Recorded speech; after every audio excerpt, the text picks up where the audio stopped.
Hindi na nagawa pang maialis ang van na ito mula sa pagkakaparada sa Barangay Dominican Mirador. Paano ba naman? Ang lamang krudo nito, sinipsip at tinangay ng mga hindi pa nakikilalang suspect. Nung last kasi, nung una, may cases pa kasi isang una noon, doon sa may Malaya din, nakuha nan din ata siya ng battery lang ata noon, tsaka yung mga tools niya. And then, yun sumunod ulit, yung sa ngayon, yung nawala yung baterya niya ulit. Pero ibang parkingan naman yun ulit. Simulan na nilang pakialamanan tong isang sasakyan. Posible darating yung araw, baka yung ibang sasakyan naman na dito. Or possibility, baka nga pinag-aaralan na tong place. Maliban sa krudo, tinangay din pati ang baterya ng sasakyan. Malaking tulong sana ang CCTV ng barangay sa lugar, pero ang problema, hindi naman ito gumagana. Mga 8 o'clock, wala na kami lahat dito. Tapos yun, as in dito, medyo madilim din kasi side na to. Tapos yung CCTV yata dito, hindi nagana daw. Hindi ko sure, ma'am, kung kuha. Kasi kung titingnan mo, doon may CCTV. Alam ko, kuha dyan. Pero ito kasi hindi na masyado eh.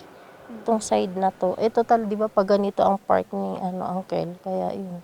Na-discover niya noong Monday, but kahapon lang po siya nag-report ng alas 9 ng umaga. And yun nga, ang ating investigator ay nagre-review ng possible na CCTV footage na malapit sa area. Dahil doon po sa bakanting lote, kung saan iniwan niya po yung sasakyan niya, ay wala pong mga CCTV cameras na naka-install doon. So, hinahanap po o tinitrace ng ating investigator kung saan pwedeng makakuha po tayo ng CCTV footage na kung saan pwede po siyang dinaanan o nadaanan po ng ating suspect. Dagdag pa ng PNP, hindi raw ito ang unang beses na may nangyaring pagnanakaw ng mga parte ng sasakyan sa lugar.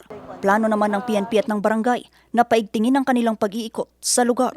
Samantala sa pool naman sa CCTV ang pagtangay ng isang kawatan sa baterya ng isang nakaparadang AUV. Nangyari ito sa Barangay Balili sa bayan ng La Trinidad, Benguet, bandang alas 11 ng umaga noong April 29. Una nitong pinuntirya ang isang SUV.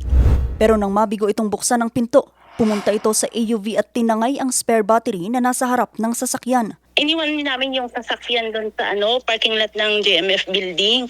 Kasi pumunta kami sa CHDG for check-up. Pagbalik namin dito, mga 11, magto-12 na. Saka namin nakita yung sasakyan na bukas na yung mga pintuan niya. Tapos wala na yung yung battery na spare namin. Inireport na ito sa La Trinidad Municipal Police Station at pinaghahanap na ang suspect. Vanessa Bugtong, RNG News.